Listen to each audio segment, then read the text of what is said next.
Assalamualaikum warahmatullahi wabarakatuh. Bismillahirrahmanirrahim. Alhamdulillahi rabbil alamin. Wassalatu wassalamu ala sayyidina Muhammadin wa ala alihi wa ashabihi ajma'in, amma ba'd. Langsung saja di sini saya akan mempresentasikan tugas dari dosen saya, yaitu Buneng Mukarromah MPDI, yaitu format analisis materi PAI SMA atau MA, yaitu menganalisis silabus mata pelajaran PAI SMA atau MA pada bab ke-1 dengan tema meraih kesuksesan dengan kompetisi dalam kebaikan dan etos kerja. Jadi di sini ada 6, yaitu tentang kompetensi dasar, materi pokok, proses pembelajaran, penilaian, alokasi waktu, serta sumber belajar. Pada kompetensi dasar, yang pertama, nomor 1, melalui metode talaki dan peer teaching, peserta didik dapat membaca Quran Surat Al-Maidah Juz 5 ayat 48 tentang kompetisi dalam kebaikan, dan Quran Surat At-Taubah Juz 9 ayat 105 tentang etos kerja dengan tartil dan sesuai kaidah tajwid serta terbiasa tadarus Al-Quran setiap hari. 2. Melalui metode drill and practice dan metode sorogan, peserta didik dapat menghafal Quran Surat Al-Maidah Juz 5 ayat 48 dan Quran Surat At-Taubah Juz 9 ayat 105 dan hadis tentang kompetisi dalam kebaikan dan etos kerja dengan fasih dan lancar. 3. Melalui model inquiry learning, peserta didik dapat menganalisis asbabun nuzul dan tafsir, yaitu Quran Surat Al-Maidah dan Quran Surat At-Taubah. Yang keempat, melalui model pembelajaran discovery learning, peserta didik dapat menganalisis manfaat dari penerapan perilaku kompetisi dalam kebaikan dan etos kerja dalam kehidupan sehari-hari. 5. Melalui model pembelajaran berbasis proyek dalam kurung project based learning, peserta didik dapat membuat dan menyajikan paparan tentang Quran Surat Al-Maidah dan Surat At-Taubah, hadis tentang kompetisi dalam kebaikan dan etos kerja. Yang kedua adalah tentang materi pokok. Materi pokok nomor 1, bacaan Quran Surat Al-Maidah dan Surat At-Taubah. Nomor 2, hafalan. Nomor 3, tafsir. Nomor 4, penerapan perilaku kompetisi dalam kebaikan dan etos kerja. 5. Manfaat perilaku kompetisi dalam kebaikan dan etos kerja. Nomor 3, proses pembelajaran. Nomor 1, metode talaki dan peer teaching. 2, metode drill and practice. 3, metode sorogan. 4, metode pembelajaran inquiry learning. 5, model pembelajaran discovery learning. 6, model pembelajaran project based learning. Apabila situasi dan kondisi tidak memungkinkan menggunakan metode-metode di atas, maka alternatif yang disarankan adalah 1, metode demonstrasi, yaitu guru memberikan contoh langsung bacaan Al-Quran atau guru dapat menggunakan media pembelajaran digital berupa video interaktif bacaan Al-Quran. 2, teknik berpasangan sesuai bangku tempat duduk. 3, teknik penugasan individu dan atau kelompok. 4, teknik menyalin, yakni menyalin bacaan Al-Quran di buku tugas. 5, teknik diskusi kelompok ahli. Sekarang yang keempat, penilaian. Nilai maksimal 4x3 yaitu 12. Perhitungan nilai skor yang diperoleh skor maksimal kali 100. Alokasi waktu yang nomor 5. Durasi 5 pekan atau 15 jam pelajaran. Dan nomor 6, sumber belajar, yaitu 1, Al-Quran dan terjemah Kementerian Agama. RI. 2. Tafsir Al-Misbah karya Quraisy Shihab. 3. Tafsir Ibnu Katsir karya Ismail bin Umar Al-Quraisy bin Katsir Al-Bashri Ad-Dimashqi. 4. Tafsir Al-Maraghi karya Ahmad Mustafa Al-Maraghi. 5. Lubabun Nukul fi Asbabin Nuzul karya Jalaluddin As-Suyuti. 6. Kitab Hadis Riyadhus Shalih karya Imam Nawawi. 7. Buku Tajwid Tuhfatul Atfal karya Syekh Sulaiman Al-Jamzuri. Serang yang B, mengidentifikasi KI dan KD mata pelajaran PAI, SMA atau SMA. Tentang KI, yaitu 1. Guru meminta peserta didik untuk mengamati infografis. Infografis tersebut berisi materi tentang Quran Surat Al-Maidah dan Surat At-Taubah dan hadis tentang kompetisi dalam kebaikan dan etos kerja. 2. Guru memberikan informasi tambahan untuk memperkuat pemahaman peserta didik terhadap infografis tersebut.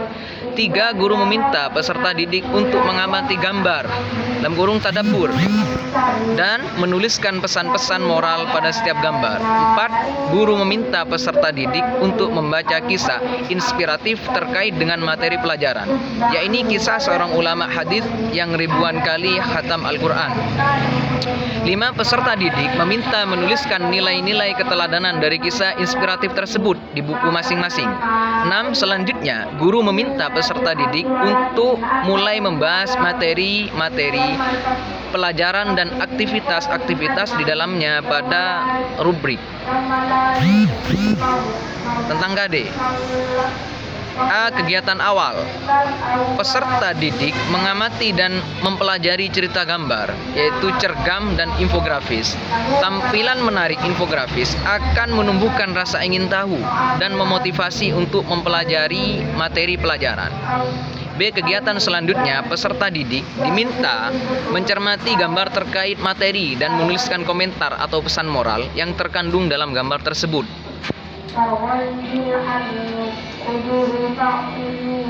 Tentang aktivitas 1.1.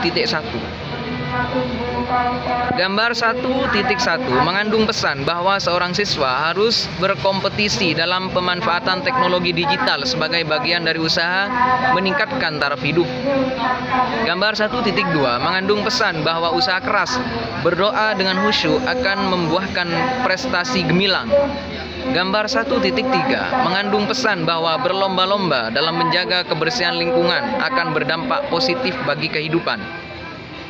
Gambar 1.4 mengandung pesan bahwa berlomba dalam kebaikan dapat diwujudkan dengan gemar, mengikuti dan melaksanakan sholat berjamaah di masjid. Dilanjutkan dengan membaca dan mencermati kisah inspiratif agar peserta didik dapat mengambil hikmah dan nilai-nilai keteladanan dari kisah tersebut. Sekarang yang C, merumuskan indikator dari masing-masing KD mata pelajaran PAI, SMA atau MA.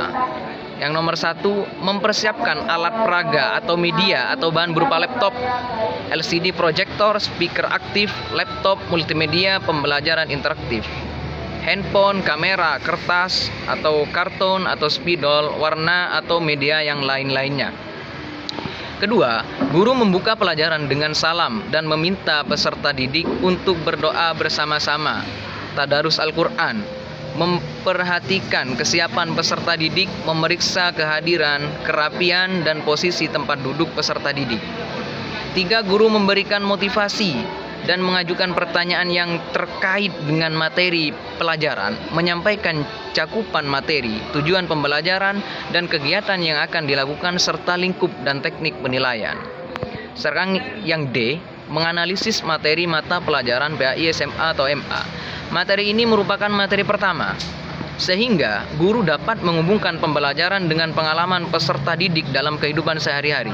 Misalnya pada saat duduk di bangku SMA. Apakah di antara peserta didik ada yang pernah meraih prestasi? Kemudian guru bertanya usaha-usaha yang dilakukan untuk meraih prestasi tersebut. Apabila tidak ada yang pernah berprestasi, maka peserta didik diminta menceritakan prestasi yang pernah diraih oleh orang lain, beserta kiat-kiat untuk meraihnya. Peserta didik diminta mengambil hikmah dan pelajaran dari cerita sukses tersebut. Sekarang ya langkah-langkah implementasi materi mata pelajaran PAI, SMA atau MA yang sudah dijelaskan di atas. 1. Pertemuan pertama menggunakan metode peer teaching. Langkah-langkah metode talaki dan peer teaching pada materi ini adalah sebagai berikut. A. Guru mendemonstrasikan bacaan Quran Surat Al-Ma'idah dan Quran Surat Taubah di hadapan peserta didik. B. Peserta didik memperhatikan dengan seksama, terutama pada gerakan mulut guru dan menirukan. C. Peserta didik membentuk kelompok dan mempertimbangkan heterogenitas. D. Peserta didik yang paling fasih dan lancar dalam membaca Al-Quran disebar pada tiap kelompok dan bertindak sebagai guru tutor sebaya. E. Anggota kelompok belajar membaca Al-Quran dipandu oleh guru tutor sebaya. 2. Pertemuan kedua menggunakan metode drill and praktik dan metode sorogan. Langkah-langkah metode drill and praktik dan metode sorogan sebagai berikut. A. Guru meminta peserta didik membaca arti per kata dari Quran Surat Al-Maidah dan Quran Surat At-Taubah, kemudian membaca ayat beserta terjemahnya. B. Peserta didik berlatih dan praktik membaca arti per kata Quran Surat Al-Maidah dan Quran Surat At-Taubah, kemudian membaca ayat beserta terjemahnya secara berpasangan. C. Peserta didik menghafal arti per kata, kemudian menghafal ayat beserta terjemahnya secara berpasangan. D. Masing-masing peserta didik mendemonstrasikan hafalan di hadapan guru secara bergantian. E. Untuk memperkuat hafalan, guru meminta peserta didik untuk menyalin Quran Surat Al-Maidah dan Quran Surat At-Taubah beserta terjemahnya. 3. Pertemuan ketiga menggunakan model inquiry learning, yaitu langkah-langkah model pembelajaran berbasis inquiry adalah: A. Guru menciptakan suasana kondusif selama pembelajaran. B. Guru menjelaskan ruang lingkup materi dan tujuan pembelajaran. C. Guru memberikan permasalahan terkait asbabun nuzul dan tafsir Quran Surat Al-Maidah dan Quran Surat At-Taubah. D. Guru meminta peserta didik merumuskan masalah terkait asbabun nuzul dan tafsir Quran Surat Al-Maidah dan Quran Surat At-Taubah. E. Peserta didik mendiskusikan jawaban atas rumusan masalah. F. Peserta didik melakukan aktivitas pengumpulan data dan informasi dari kitab-kitab tafsir untuk menjawab rumusan masalah. G. Peserta didik melakukan analisa perbandingan isi masing-masing kitab tafsir. H. Peserta didik mempresentasikan di depan kelas dan secara bersama-sama menyimpulkan hasil temuan yang diperoleh. 4. Pertemuan keempat menggunakan model pembelajaran discovery learning. Langkah-langkah model pembelajaran discovery learning yaitu berbasis penyingkapan adalah: A. Guru menjelaskan tujuan pembelajaran dan cakupan materi. B. Guru memberikan permasalahan terkait penerapan perilaku kompetisi dalam kebaikan dan etos kerja beserta manfaatnya dalam kehidupan sehari-hari. Guru meminta peserta didik merumuskan masalah terkait penerapan perilaku kompetisi dalam kebaikan dan etos kerja beserta manfaatnya dalam kehidupan sehari-hari. Peserta didik mendiskusikan jawaban atas rumusan masalah. E. Peserta didik melakukan aktivitas pengumpulan data dan informasi dari referensi buku-buku yang relevan untuk menjawab rumusan masalah. F. Peserta didik melakukan pengolahan data dan informasi dengan mendiskusikan di dalam kelompoknya. G. Peserta didik mempresentasikan hasil diskusi di depan kelas.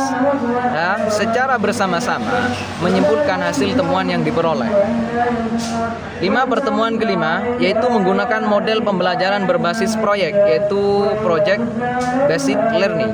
Langkah-langkah pembelajaran berbasis proyek adalah: A. Guru mengajukan pertanyaan tentang perilaku kompetisi dalam kebaikan sesuai dengan kandungan Quran Surah Al-Maidah dan perilaku etos kerja sesuai dengan kandungan Quran Surat At-Taubah.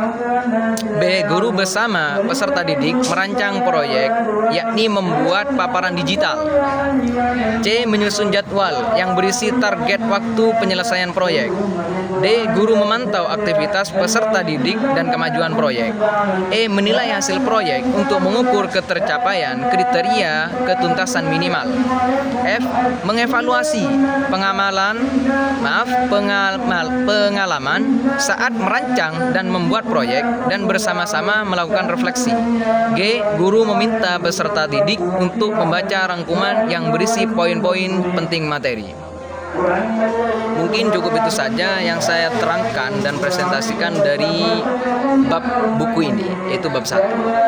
Dan mohon maaf banyak gangguan seperti suara-suara ada orang mengaji dan suara-suara yang lainnya, karena maklum saja kami mengerjakan presentasi ini di tempat yang umum dan ketepatan ini di bulan suci Ramadan. Dan mohon maaf apabila ada tutur kata yang kurang mengenakan atau salah, mohon maaf dari kelompok kami yang sebesar-besarnya.